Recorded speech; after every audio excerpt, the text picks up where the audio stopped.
정치 맞수다 시작하겠습니다. 오늘은 박성민 전 더불어민주당 최고위원, 정광재 동연 정치연구소장과 함께하겠습니다. 어서 오세요. 안녕하세요. 안녕하세요. 이재명 정부 첫 국회 국정감사가 마지막 날까지 파행으로 얼룩졌습니다. 욕설과 고성, 몸싸움이 국감 내내 지속됐는데요. 어제는 심지어 의원들 간의 배치기 몸싸움까지 벌어졌습니다. 어제 열린 국회 운영위원회 국감 장면부터 보고 시작하겠습니다. 제가 김현지 부속실장 관련된 의혹을 집중적으로 제기하니까 민주당이 이렇게 조직적으로 입틀막하는 것에 대해서 저는 강력히 항의합니다. 아니 국감 무산시키려고 작전 서는 거야 뭐야? 말 함부로 하지 마세요. 왜 소리 질러? 뭐야? 갑자기 이기현 의원이 육중한 몸집으로 다가오더니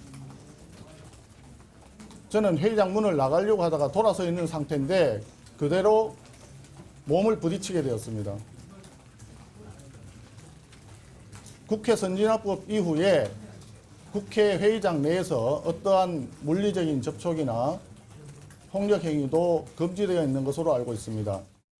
송원석 대표가 앞에 가고 있었고 제가 뒤를 따라가는데 송원석 대표가 굉장히 격한 표현으로 민주당이 국감을 안 하려고 하는 생각이다라고 세게 발언하셔서 제가 뒤에 따라가는 같은 운영위원회 한 사람으로서 국감을 방해하는 것은 국민의힘이다, 당신들이다 라고 얘기했더니 바로 뒤돌아서서 저에게 몸을 던지다시피 했습니다. 그게 다입니다. 송원석 원내대표는 폭행을 당했다 이렇게 주장을 했고요. 이기현 의원은 SNS에 배 나온 줄밖에 없다라고 하면서 억울해하기도 했습니다. 먼저 최고위원님, 어제 이 장면 어떻게 보셨어요? 그러니까 뭐 사실 이게 뭐 지금 한쪽에서는 이 먼저 다가온 사람이 누구냐에 대한 이제 공방이 계속 벌어지고 있는 거잖아요. 근데 저도 뭐 영상을 봤는데 사실은 뭐 제 입장에서는 이기현 의원께서 먼저 이제 가서 몸을 부딪혔다라기보다는 돌아서던 이 송원석 원내대표가 먼저 부딪혔다라고 보이기는 했습니다. 근데 뭐 중요한 것은 결국 이게 누가 먼저 어떻게 부딪혔느냐의 문제보다도 결국에 이게 국감을 뭐 무산시키려고 민주당이 하는 것 아니냐라고 이제 고성을 치고 항의를 하면서 나가는 과정 중에 있었던 일이기 때문에 국정감사가 제대로 진행이 되고 있었느냐, 이 국민의힘 측에서는 계속 김현지 실장의 출석을 문제 삼고 김현지 실장을 지속적으로 거론하면서 오히려 국감을 더 혼탁하게 만들었던 주체가 아닌가라는 문제의식을 가질 수밖에 없을 것 같고요.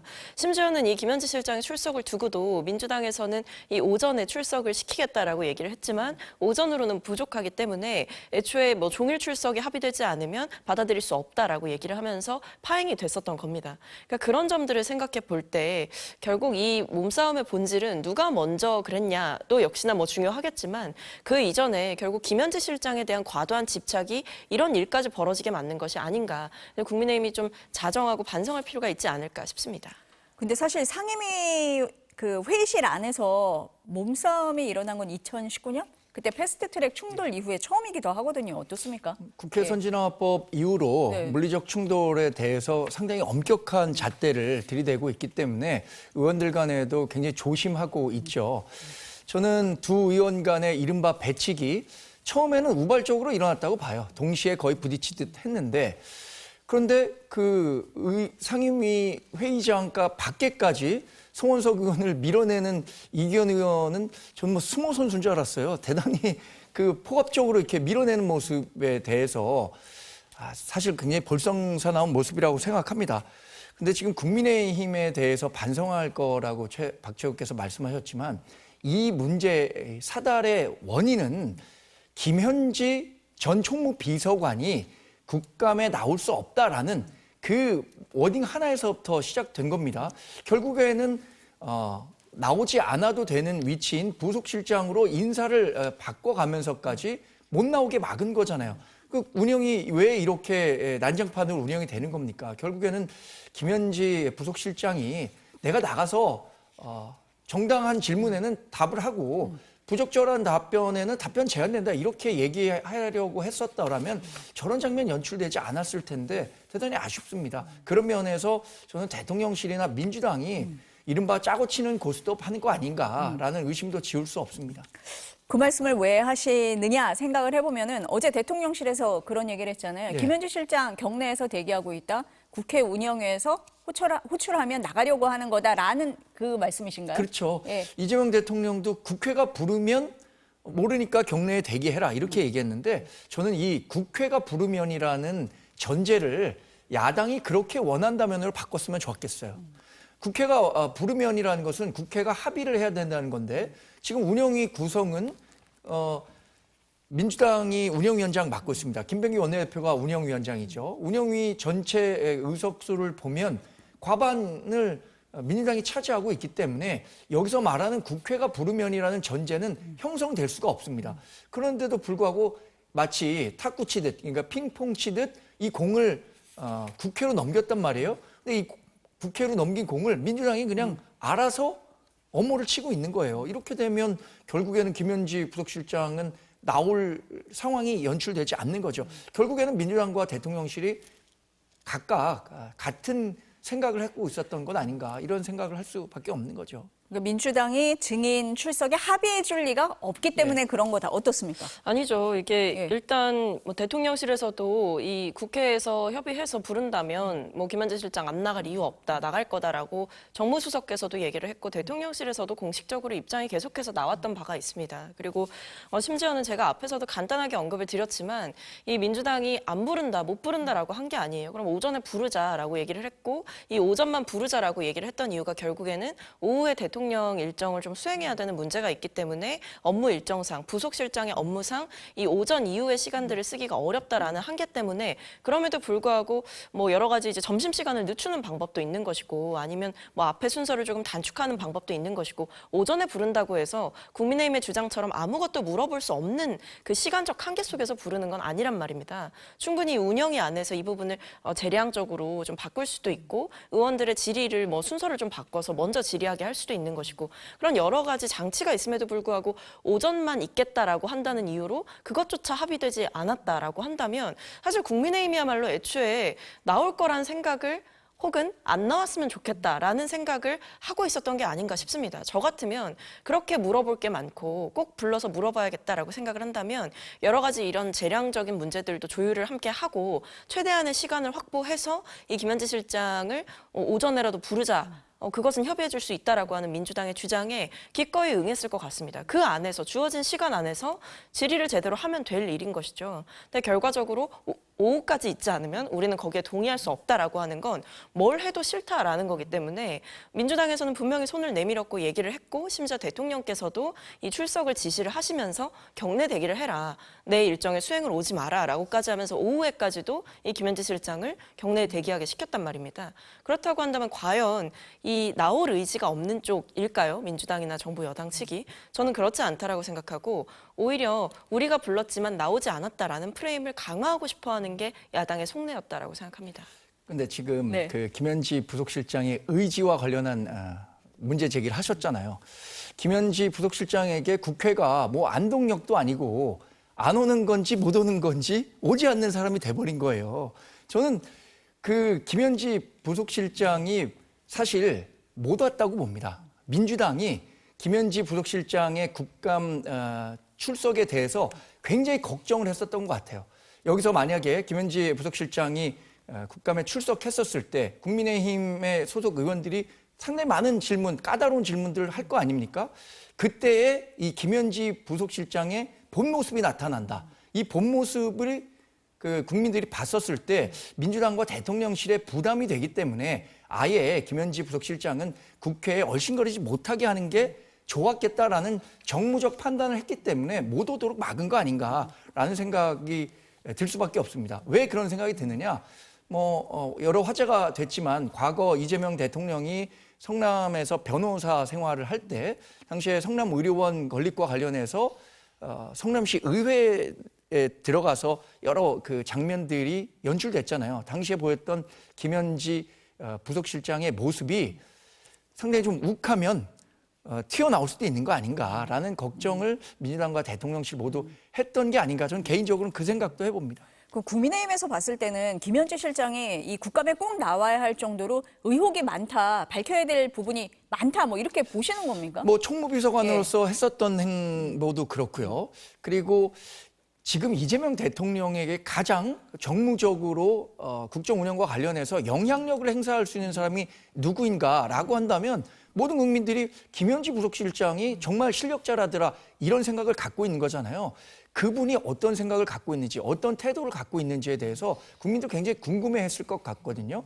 그럼 저는 이런 기회에 민주당과 이재명 대통령 특히 이 김현지 부속실장이 자신이 있었다면 정말 당당한 모습을 연출했다면 이런 정도까지 논란이 불거지지는 않았을 것이고 이 논란이 결국에는 뭐 나중에 얘기했지만 대통령의 국정 지지율이 굉장히 높은 상황에서도 부담이 될 수밖에 없다고 보거든요.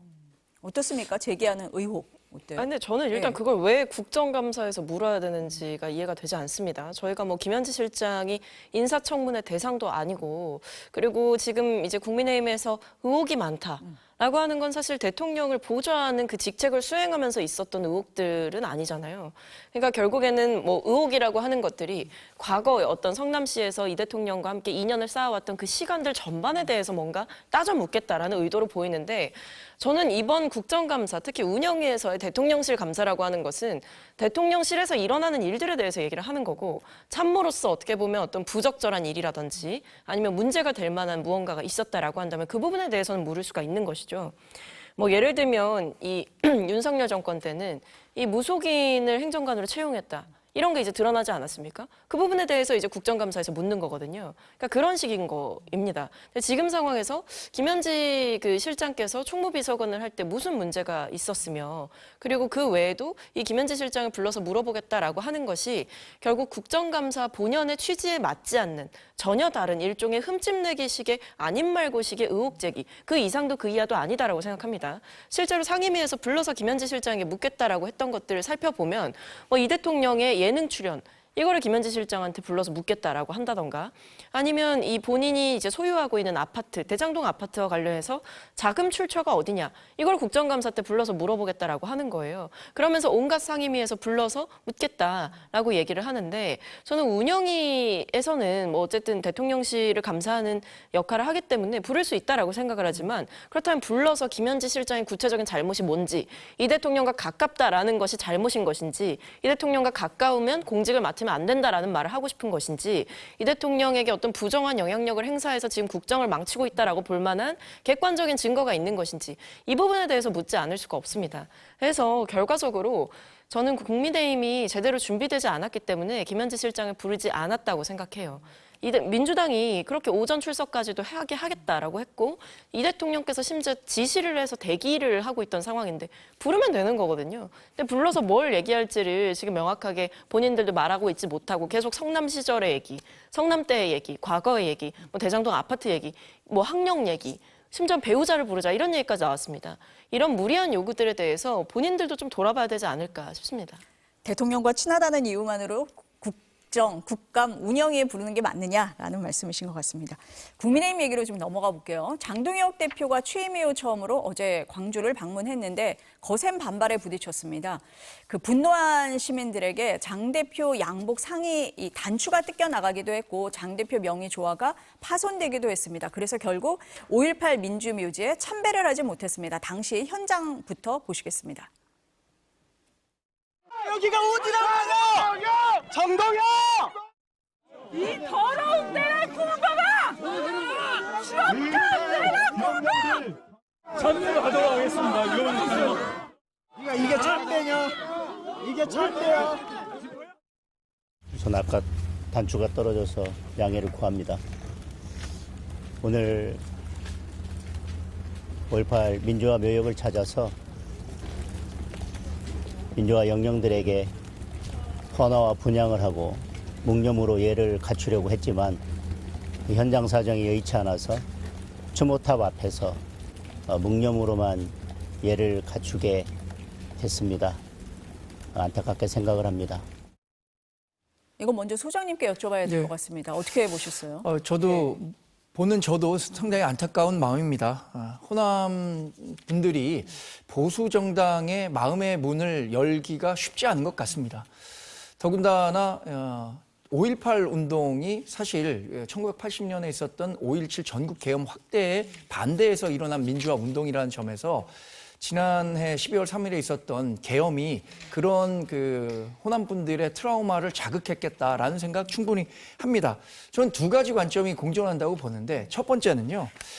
5.18 정신이 호남 또는 진보 진영만이 독점하는 것은 아닐 텐데 보수 정치인이 저렇게 가서 참배를 하는 것조차도 아예 물리적으로 막는 것이 옳은가 이런 문제 제기가 있을 수 있을 것 같고요.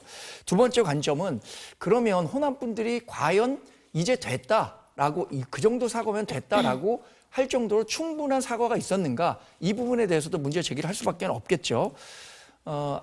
지난번에 김종인 비대위원장이 무릎 꿇고 헌화했던 장면 기억하실 것 같아요.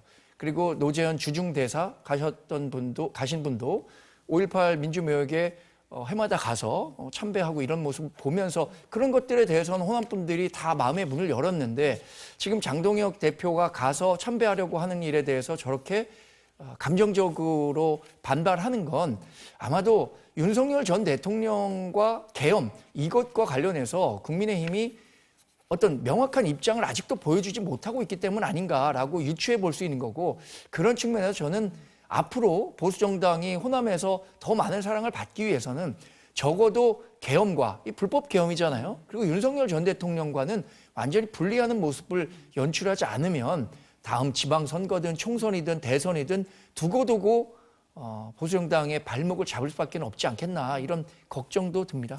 어떻게 보셨어요, 최 의원님? 그러니까 두 얼굴의 장동혁 같은 거라고 생각합니다. 그러니까 지금 뭐 장동혁 대표가 저기 가서는 뭐 본인이 뭐 이러려고 했고 뭐 호국 영령들에게 고개를 숙이려고 했고 헌화도 하고 싶었고 뭐 진정성 있는 행보다라는 점을 강조를 했지만 사실 장동혁 대표 최근에 뭐 했습니까? 윤 전 대통령 면회 갔다 왔어요. 가서 울었다지 않습니까? 울고 다녀와서 쓴 SNS에는 좌파 정권으로 무너지는 대한민국을 살리기 위해서 하나로 뭉쳐 싸우자 이런 글을 적었어요.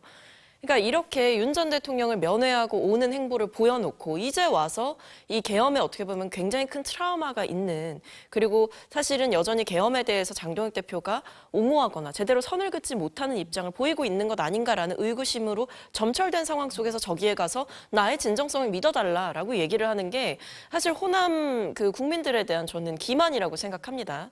심지어 지금 이 장동혁 대표와 함께 이제 하고 있는 지도부 내에서는 어떤 얘기들이 공개적으로 나왔냐면 한 최고위원이 헌재가 합헌이라고 판단했던 이 사전투표제를 폐지하자라는 주장을 합니다. 그리고 심지어는 뭐 윤 전 대통령의 이 불법적인 내란에 대해서도 옹호를 하는 그런 지도부도 있어요. 근데 그런 상황에서 거기에 대해서 당대표로서 제대로 저지하거나 선긋거나 비판한 적 있습니까? 그런 말은 조심해라 이렇게 얘기한 적 있습니까? 아니죠. 그러니까 계엄을 저지른 사람한테 면회를 가서 울고 오는 행동이나 이런 부정선거를 옹호하고 심지어는 사전투표제를 폐지하자라고 하는 어떤 반헌법적인 주장들을 하는 사람의 말도 그대로 듣고 내버려 두고 있는 상황이잖아요. 이 모든 게 사실은 장동혁 대표의 행위들이 반헌법적인 행위들과도 저는 일치한다라고 생각합니다. 심지어 그 몇 달 전에는 이 장 대표가 그런 얘기도 했다 그러더라고요. 계엄에도 하나님 뜻이 있을 수 있다. 이런 얘기를 했다 그럽니다. 본인이 뱉어놓은 말들이 있고 최근에 보여준 행보가 있고 심지어는 지금 장동혁 코에서 일어나고 있는 일들이 있는데 이 모습을 다 호남 시민들이 보고 계신데 본인은 진정성이 있다라고 얘기하면 누가 믿어줍니까? 윤 전 대통령 면회는커녕 윤 전 대통령이 지금 막 내란 재판에 안 나오고 이랬던 행태들에 대해서 비판은 하지 못할 망정 면회 가서 울었다 그러고 갔다 와서 함께 뭉쳐 싸우자 그러고 그렇게 얘기하면 어느 누가 저런 장동혁 대표의 행보를 진정성이 있다, 정말 반성하고 있구나라고 평가할 수 있겠습니까? 그저 솔직히 호남 시민들 눈에는 그냥 지방선거 앞두고 뭐라도 좀 해보려고 정치적으로 계산기를 굴렸구나 이 생각밖에 들지 않을 것 같습니다. 그래서 저는 호남 시민들을 너무 우롱하지 말아라. 정말 진정성이 있다라고 한다면 행동으로 보이는 것이 먼저다라고 생각합니다. 그 장 대표가 그래도 나는 호남에 매달 내려가겠다라고 얘기를 했는데 지금 박성민 최고는 진정성이 없다, 의도가 의심스럽다라고 합니다. 어떻게 보세요? 당대표가 된 다음에 어제 호남 지역을 처음 방문한 거고요. 맞아요. 뭐 약속하기를 매달 방문하겠다고 하니까 지금서부터 보여주는 모습이 중요하다고 생각합니다. 내년 6월에 치러지는 지방선거가 뭐 짧다면 짧게 남은 거고 아직 길다면 길게 남은 시간인데 이 기간 동안에 장 대표께서 어떤 모습을 보여주는가에 따라서 저는 호남 분들의 민심도 완전히 바뀔 수 있다고 생각합니다. 사실 전체적인 우리 유권자 지형을 보면 대략 30% 가까이는 호남 정서를 공유하고 있다고 보거든요. 호남 정서가 호남에만 머무는 것이 아니라 수도권의 정서에도 굉장히 많은 영향을 주기 때문에 내년 지방선거에서 반드시 승리해야 하는 장동혁 대표에게 호남 정서에서 완전한 비토를 받아갖고 승리하기 어렵거든요. 이런 점들을 고려한다면 저는 보다 조금 더 전략적인 방향으로 장동혁 대표가 당 운영 또 호남에 대한 예우 하는 것이 중요하다고 생각합니다. 국민의힘 안에서는 이 문제 말고 또 예민한 문제가 하나 있습니다. 추경호 전 원내대표에 대한 체포영장 동의서인데요. 지금 이제 국회로 제출이 됐습니다. 그래서 민주당에서는 27일에 표결하자 이렇게 얘기를 한 상태고 추경호 의원은 불체포 특권 포기를 하겠다라고 얘기를 했고 뭐 민주당 의석수만으로 통과는 되는 상황입니다. 어떻게 보고 계세요? 지금? 일단 혼란을 초래했다고 했어요. 계엄 해제 표결 과정에서 혼란을 초래했다. 혼란을 초래한 것은 분명히 맞는 일이죠. 저는 정치적으로 추경호 전 원내대표가 당시에 정확한 전략적인 판단을 하지 못했다는 데 대해서는 동의합니다. 그러나 그런 정치적 책임을 넘어서 과연 법적으로 추경호 전 원내대표에게 계엄에 동조했다 또는 내란의 중요 임무 종사했다라고 처벌하기에는 이건 말이 안 된다고 생각합니다. 그러니까 당시에 있었던 일들을 생각해 보면 윤석열 대통령도 뭐라고 했냐면요. 추경호 전 원내대표에게 전화해서 미리 알려주지 못해서 미안하다 이런 이야기를 했었어요. 그리고 공모를 했다라면 충분히 사전에 숙지해서 조직적으로 어떤 방해행위가 있었어야 하는데 국민의힘에서 표결에 참석하지 못한 18명을 제외한 90명의 의원들이 누구도 추경호 전 원내대표 때문에 내가 표결에 참석하지 못했고 내 표결권을 침해받았다라고 얘기하는 사람이 없습니다. 근데 이걸 갖고 법적으로 의율하겠다라고 하는 것 자체가 특검으로서는 이거 믿져야 본전이라는 식으로 구속영장 청구했다고 봅니다. 우리는 이렇게 수사 열심히 해서 구속영장 청구했는데 구속영장을 기각한 사람들은 사법부다. 그러니까 사법부도 개혁 대상이다라는 식으로 빌드업하려고 하는 건 아닌가라는 생각도 들 정도로 무리한 기소이기 때문에 무리한 구속영장 청구이기 때문에 저는 구속영장이 120% 기각될 거라고 봅니다. 소장님 보시기에는 이게 정치적인 부분하고 법적으로 처벌을 할 수 있는 부분은 좀 분리해서 봐야 된다라는 그렇죠. 입장이시다. 어떻습니까? 글쎄요. 근데 일단 미리 알려주지 못해 미안하다라고 윤 전 대통령이 얘기했다라고 하는 것은 추 전 원내대표의 주장에 불과하다라고 생각을 하고 문제는 이제 계엄을 이제 선포하고 나서 이 불법 계엄을 선포하고 나서 전화를 했다라는 거죠. 근데 사실 그때 전화를 했다라고 하는 게 결국 이 윤 전 대통령이 무엇을 지시했습니까? 이 계엄군들에게 결국 이 국회 본청으로 들어가서 의원들을 끄집어내라. 라는 지시를 했어요. 그러니까 결국 국회에서 이 계엄을 해제할 수 있는 권한이 있다라는 걸 알고 있기 때문에 의원들을 끄집어내서 정족수를 달성하지 못하도록 하려는 의도가 윤 전 대통령에게는 이미 있던 상황이라는 걸 우리가 알 수 있습니다. 그 사령관들의 주요 진술을 통해서. 그렇다고 한다면 그 일환으로 당시 이 지금 의원들에게 여러 가지 지시를 할 수 있는 원내대표에게 연락을 해서 무언가를 얘기했다라고 해본다면 결국 이 추 전 원내대표에게 이 계엄 해제에 필요한 의사 정족수가 되지 못하도록 이제 뭔가를 만들어라라고 얘기를 했을 수가 있는 거죠. 그 부분을 추정 가능하다라는 것이고, 근데 이런 추정을 실제 사실일 수 있겠다라고 뒷받침할 만한 근거들이 여러 개가 있는 겁니다. 첫 번째로 국회의장이 공공시 01분에 지금 당장 국회 본회의장으로 와달라라고 소집을 했어요. 의원들에 대해서. 그렇다고 했는데 그렇게 연락을 받은 추 전 원내대표가 그 뒤에 한 일은 당사로 이 집결 장소를 바꾸는 일이었습니다. 그 직후에 그랬단 말입니다. 그 전에도 이미 국회에서 당사 이렇게 몇 번 바꾼 일이 있었는데 국회의장이 직접 본회의장으로 지금 당장 의원님들 모여주십시오라고 얘기를 했음에도 불구하고 그때 그 시각에도 사실상 당사로 오라라고 했다는 거는 협조할 생각도 없었다라고 볼 수가 있는 거죠. 이 부분이 굉장히 저는 결정적이지 않았을까 싶고 심지어 한 전 대표가 계속 의원들 있는 그 단체방에다가 비서실장 통해서 지금 본회의장으로 와주십시오라고 얘기를 했는데 그런 당대표의 지시가 나가고 있는 상황에서도 이중적으로 계속 원내 지도부에서는 당사로 와달라라고 얘기를 해서 의원들이 혼란스러웠다는 거죠. 이건 단순히 어떤 순간적인 판단의 착오가 아니라 고의적으로 굉장히 전략적으로 의원들의 동선에 혼선을 줬고 본회의장으로 의원들이 오지 못하게 하는 판단하는 데 굉장히 결정적인 역할을 한 것이기 때문에 매우 주도적이었고 매우 적극적으로 이 계엄이 성공할 수 있도록 도왔다라고 볼 수 있는 거죠. 고의적이고 적극적으로 이 내란에 가담을 한 면이 있다라고 보시는 것 같습니다. 아마 그 부분이 구속영장 실질심사에서도 쟁점이 될 것 같습니다. 정청래 민주당 대표는 뭐라고 얘기했냐면 추의원의 혐의가 만약에 유죄로 확정이 되면 내란에 직접 가담한 국민의힘은 10번이고 100번이고 정당 해산감이다 이렇게 얘기를 했고 그랬더니 김재원 국민의힘 최고위원은 추의원이 구속이 되면 민주당은 곧바로 국민의힘 해산 요구를 할 거다 이렇게 얘기를 했습니다. 어떻게 보세요? 정청래 민주당 대표 유죄로 확정되면이라는 단서를 붙였잖아요. 단서가 있긴 합니다. 유죄로 네. 확정될 가능성이 저는 0%라고 보기 때문에 걱정을 안 하고요. 추경호 전 원내대표를 비롯해서 국민의힘 소속 의원 누구도 이것이 유죄가 돼서 국민의힘을 위헌정당으로 만들려고 하는 뭐 민주당의 논리가 헌법재판소에게까지 인용이 될 거다라고 생각하는 사람은 아무도 없습니다. 사실 특검 뭐 이렇게 구속영장을 청구하는 과정에서의 내용을 보면 예결위원장 예결위 회장으로 오라고 해서 그게 그 방해했다는 거예요. 국회 본회의장이 아니라 예결위 회의장으로 오라 그래서. 근데 가보시면 아시겠지만 그 의원총회라는 것은 예결위 그 회의장에서 한 다음에 본청으로 가는 데까지 불과 뭐 10걸음밖에 안 되는 거리예요. 근데 그걸 가지고 예결위 의장으로 모이게 했기 때문에 그 계엄 해제 투표를 방해하려고 했다라고 하는 것은 말이 안 되는 것이고 또 하나는 국회와 당사 오고 간 것은 분명히 있습니다. 그러나 그때 당시를 상황을 보면 12월 3일 11시 반을 기점으로 해서 경찰들이 굉장히 삼엄하게 의원들의 침입, 그러니까 그 국회 진출을 막아섰습니다. 당시 그런 상황을 반영해서 당사로 바꿨었던 것이지 이것을 계엄 해제 투표를 못하게 하기 위해서 했다라는 것은 무리한 그 법적인 적용이라고 보고 있습니다. 근데 국회의장이 본회의장으로 모이라고 한 다음에 추경호 전 원내대표가 의원들에게 보낸 문자는 당사로 오라라고는 알고 있습니다. 네, 그 부분은 좀 얘기를 하겠습니다. 네, 그렇기 때문에 예. 그게 결정적이다라고 볼 수가 있는 거죠. 그러니까 단순히 뭐 오락가락했다 수준이 아니라 분명하게 지금 사실은 1분 1초가 굉장히 좀 급박한 시간이었거든요.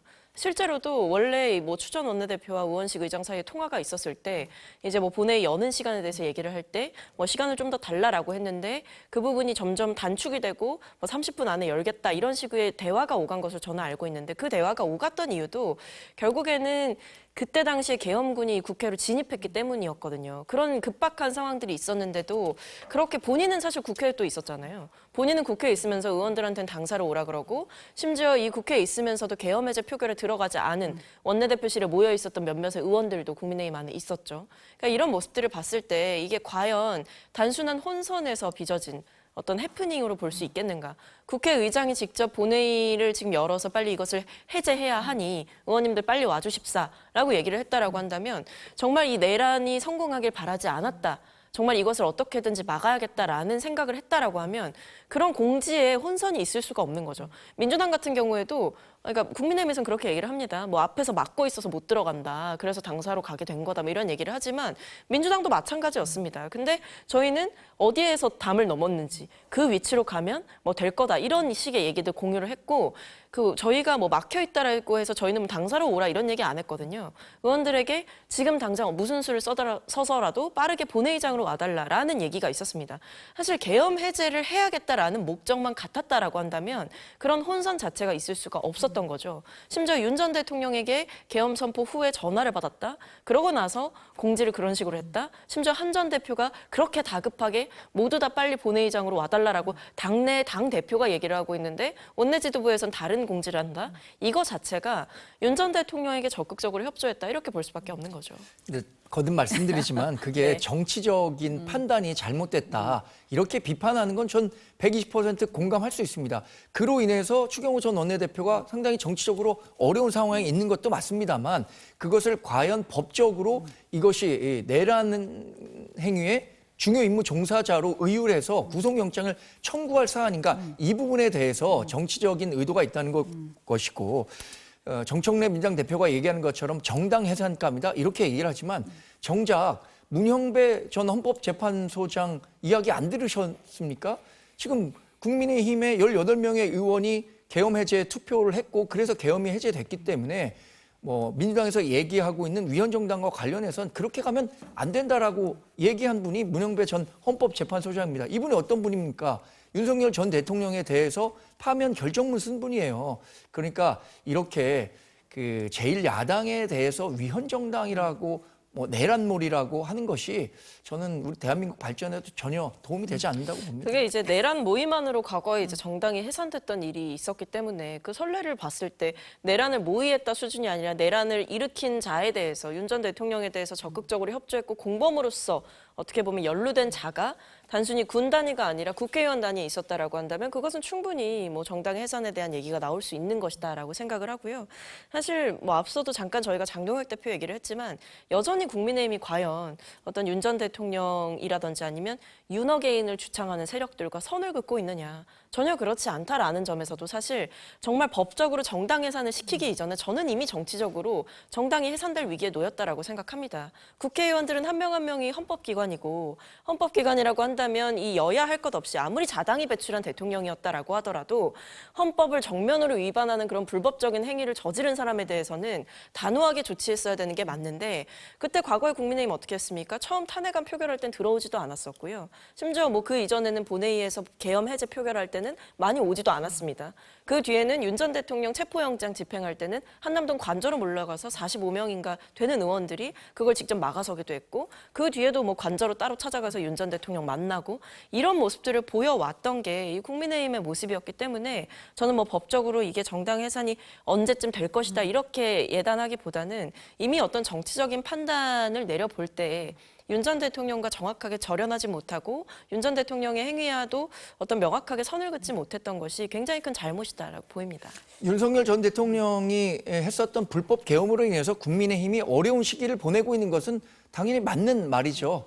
그러나 반대로 생각한다면 그렇게 어려운 상황에 있는 국민의 정당을 살리고 있는 것도 민주당이에요.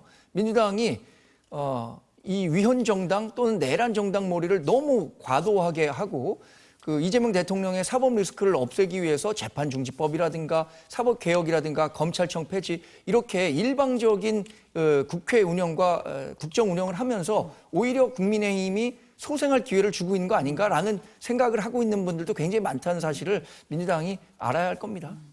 두 분이 정치적인 부분에 대해서는 좀 지적을 해주신 것 같고 법적인 판단은 저희가 좀 지켜보고 다시 한번 얘기를 하도록 하겠습니다. 구속영장 실질심사도 지켜보겠습니다. 지금 이제 두 분이 윤 전 대통령 얘기를 하고 있는데 오늘 이제 윤 전 대통령하고 김건희 씨 재판이 나란히 열리고 있습니다. 그런데 민주당에서는 윤 전 대통령의 내란 1심 재판이 너무 느리게 진행되고 있는 거 아니냐 이렇게 불만을 좀 갖고 있습니다. 지기현 재판장이 단호하게 재판을 끌고 나가지 못하고 피고인 측에 끌려다니는 거 아니냐 이런 의구심을 갖고 있는데요. 재판 장면 보시고 얘기 나누겠습니다. 12월 19일 그날도 한번 하시죠. 그러면은 이렇게. 아 다른 거 있으시다고 그랬지 아까. 20일? 알겠습니다. 일단은 11월 17일만 해주시고 원래는 제가 이틀 말씀드리려고 했는데 아유 우리 변호사님들 저 간절한 눈빛에 저 그냥 마음이 약해져서. 변호인들 의견으로는 17일 그 재판 진행이 불가능할 것 같습니다. 아, 도저히 안 되시네. 도저히 안 됩니다. 아유, 알겠습니다. 4일입니다. 일주일이. 4일은 저희는 못합니다. 아, 예, 변호사님들이 정 안 되신다 그러면 그건 어쩔 수 없죠. 다른 날짜를 좀 하겠습니다. 예. 지금 구속된 상태라서 식사 문제가 있어서 사실 제가 지금 마음이 지금 네. 예. 아니 근데 이건 피고인 입장이고 지금 기관 입장에서 저 교도관들도 다 지금 식사도 하시러 가셔야 되고 하는데 이게 어떻습니까? 민주당에서 보시기에 어떻습니까? 정말 저렇게 사정 다 봐주고 4일은 못한다라고 하면 다 들어주고 뭐 식사 문제 얘기하면서 온갖 조건과 상황에 맞춰서 재량적으로 저렇게 조율을 하면 도대체 마무리는 언제 지어지는 걸까요?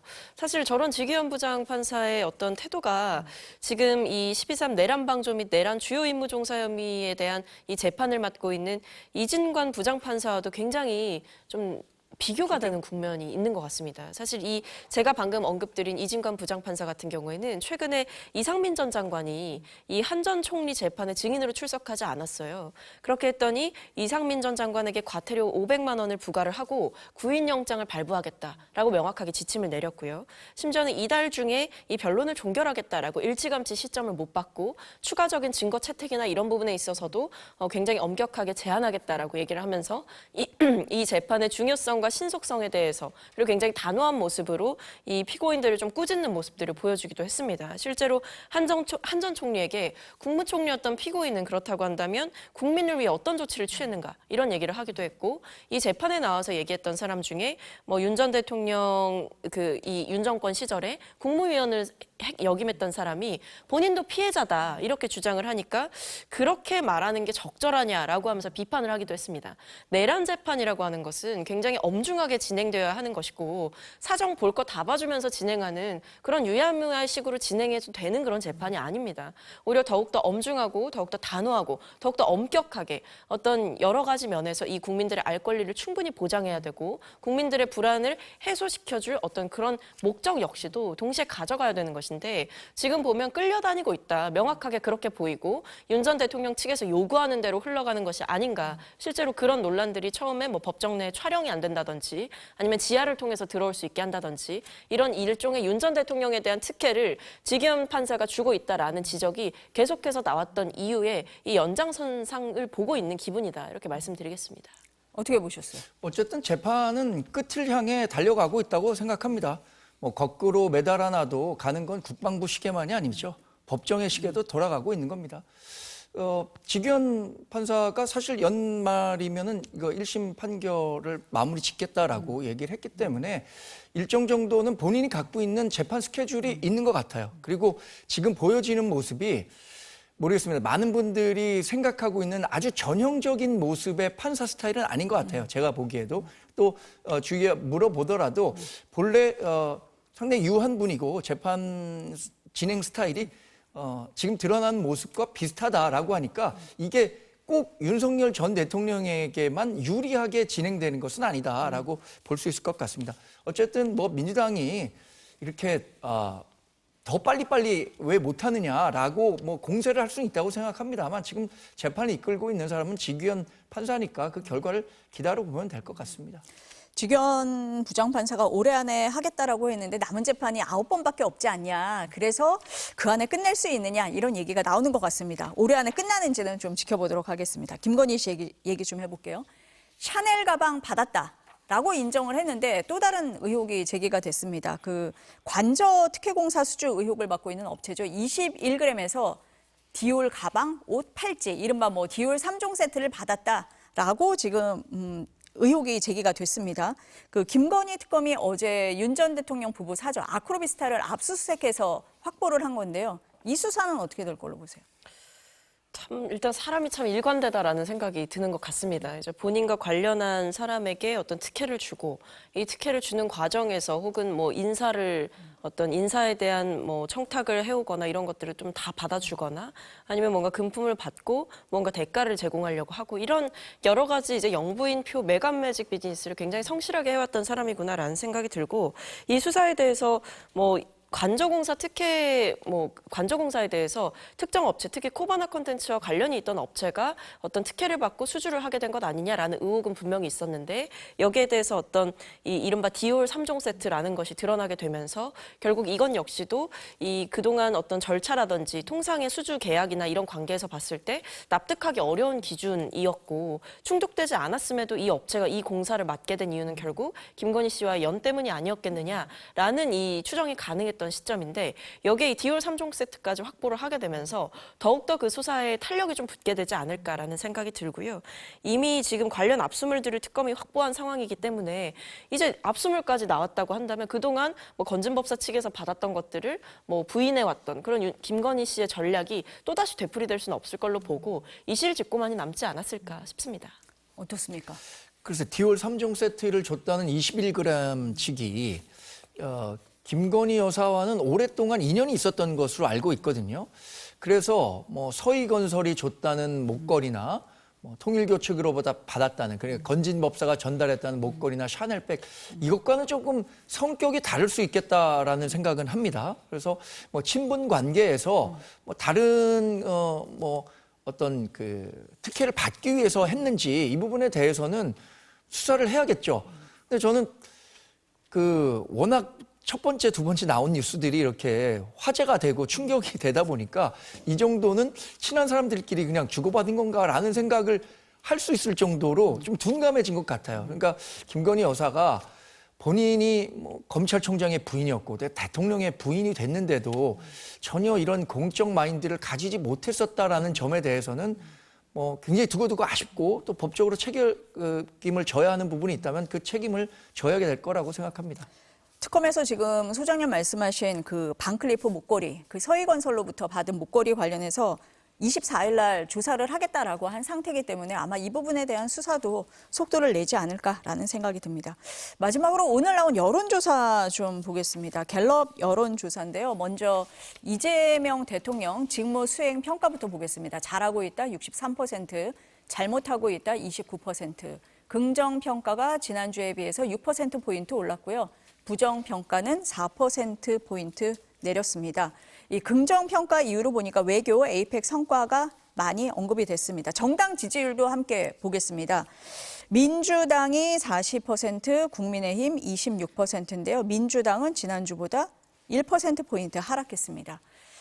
지금 대통령 지지율은 올라갔는데 민주당은 떨어졌다. 어떻게 분석하십니까?